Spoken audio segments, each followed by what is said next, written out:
Chapter 6. Ranger Mike had pitched his tent next to the bus cabin. "We'd better start setting up the nets now, Ms. Frizzle," he said. He disappeared into the tent for a few minutes. When he came out, he had on long black boots that came up to his hips. Ms. Frizzle put on long boots too, but hers had red bat shapes on them. "We need these hip waders," Ranger Mike explained, "because we'll be going into the river. That water is mighty cold this time of year." Ranger Mike unfolded a square of fine black netting. It looked like a huge hairnet. "We call this a mist net because it's as filmy as mist," the ranger said. Ms. Frizzle took some tall poles and waded across the river. In about half an hour, she and Ranger Mike had stretched 2 mist nets across the river. One net was higher than the other. They were nearly invisible. "The nets are right above places where bats come to hunt insects," Ranger Mike explained. "You mean the bats are going to fly right into the nets and get trapped?" Tim asked. "Some bats will get caught because their sonar won't pick up the netting fast enough," Ranger Mike said.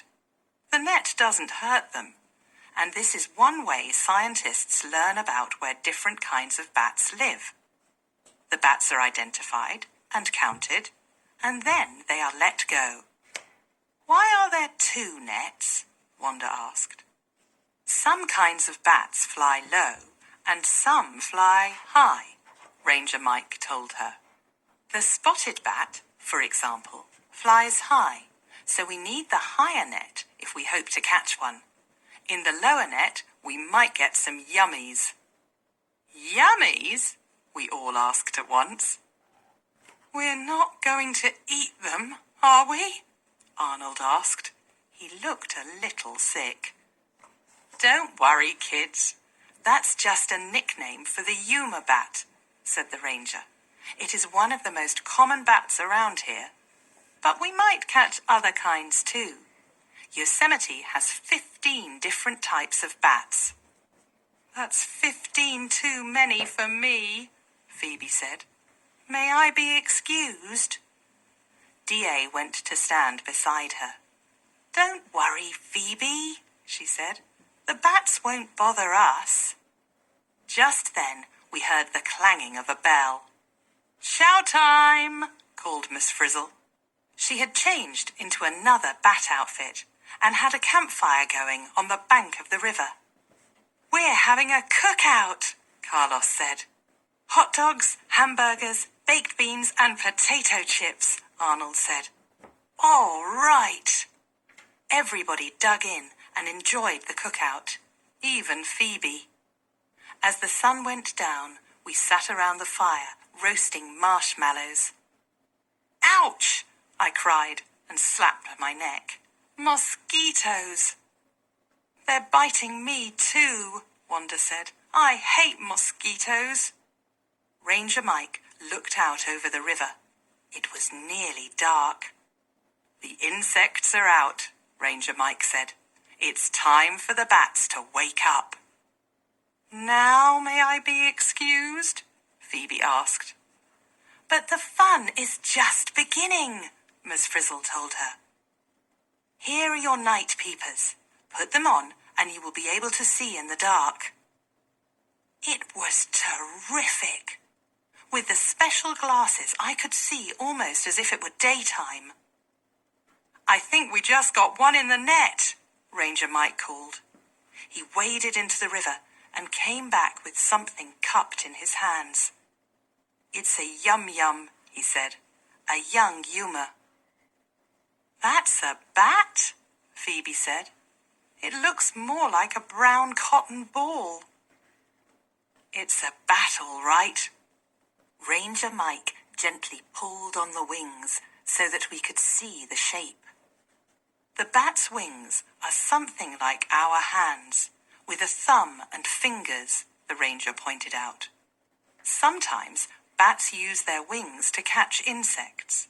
The bat traps the insect against its body, then eats it up. From the desk of Ms. Frizzle. The scientific name for bat is Chiroptera, which is a Greek word meaning hand-wing. The arm, hand, and leg bones support the wing membrane. The membrane is made up of 2 thin layers of skin containing blood vessels, nerves, and tendons. Only bats that use echolocation have the extra little flap of skin called the tragus.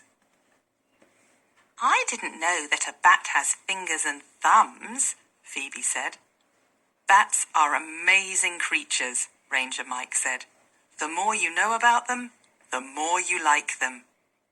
He cupped the tiny yum-yum in his hands again. Then Ranger Mike raised his arms. I'm letting this one go now, he said.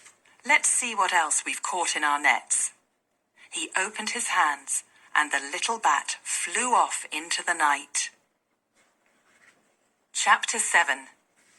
The class stood on the bank of the river, watching bats zipping in from all directions. These night peepers are the greatest, Keisha said. Look how fast those bats zero in on the insects. That's their sonar at work, Miss Frizzle said.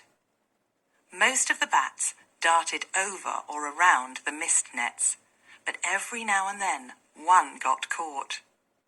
Here's a big brown, Ranger Mike called as he untangled a struggling bat.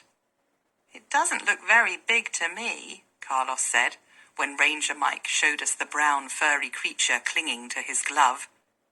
It's a medium-sized bat, really, the ranger told us.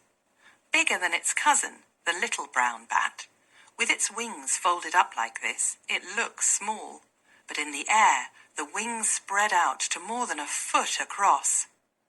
There are big brown bats in my neighborhood, D.A. said.